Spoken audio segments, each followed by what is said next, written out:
What happens if a woman enters into her menses, her period, after she's assumed ihram?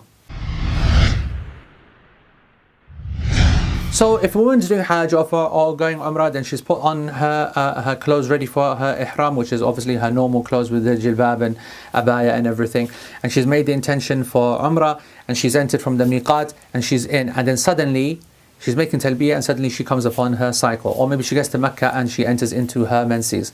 In this scenario, she needs to know that it's not allowed for her to continue with the tawaf or to do the 2 rak'ah which follows after the tawaf, even though it's permissible for her to do the sa'i. But what's the point of that? She's there to do the full package, which is the umrah. So she waits and she waits and she waits. Now hopefully her period ends before she has to go home, and if it does, then what she will do is she will make ghusl from that state of menses, and then she will go out to what we call the nearest place where it is permissible to do normal things. See, the haram is a sanctity, right?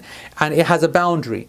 And as long as you go out of that boundary, then you can come back in to repeat your umrah or to do a new umrah. You will assume the state of umrah from there. This happened to Aisha radiallahu anha famously, as we know.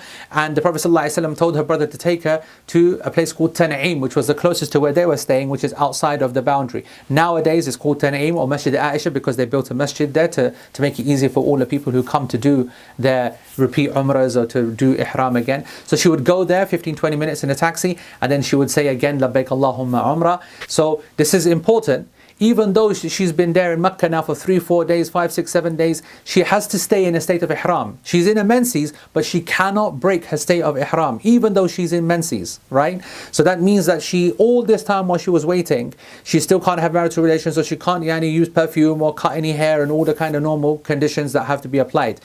But even then, while she's in that pseudo state of ihram, fulfilling all the conditions of ihram, now when she has that ghusl after her menses is finished, she goes to that place in Masjid Aisha. And by the way, it doesn't need to be there, it can be Arafah as well, anywhere which is outside of the boundaries. And there she then assumes again the state for umrah, even though she's been in a state of ihram. It's because she didn't break that state of ihram that she doesn't have to go all the way back to Juhfa or Dhul Hulayfa or from the far away miqats near Medina or near, on the way from Syria, etc. So by staying in ihram, she preserves that kind of pseudo state. So all she needs to do then say is from Masjid Aisha to say labbaik Allahumma umrah. Your group leaders would help you with that, and then she comes in and she does all of the acts as you would normally do. In the case that your flight is now here and you've not you've not finished from your cycle, what can you do? Well, obviously this requires a fatwa, because it's not allowed in principle, according to the majority of scholars, to make tawaf whilst you are impure. But there are some that have argued that actually, Ibn Taymiyyah was one of them, where he said that in an extreme scenario, it is permissible for a woman to make tawaf even in her menses, as long as she doesn't soil anything and wearing all the sanitary products, etc., etc. So I believe that if a woman is in that unique scenario where the time has run up and she can't do anything, then she goes in her current state as she is, even whilst in a state of menses, and she goes and she makes a tawaf. While she's in menses, she can make all the dhikr and dua anyway, and recite Quran anyway, so that's not a problem.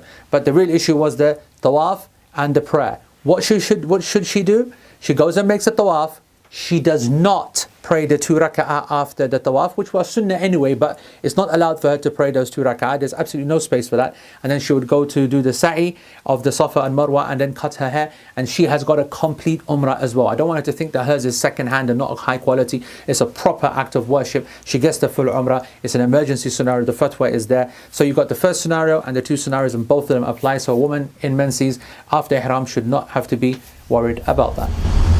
Thank you for watching. Please subscribe to the channel and like the videos so that you can get notified of the new releases, and consider donating to this worthy cause.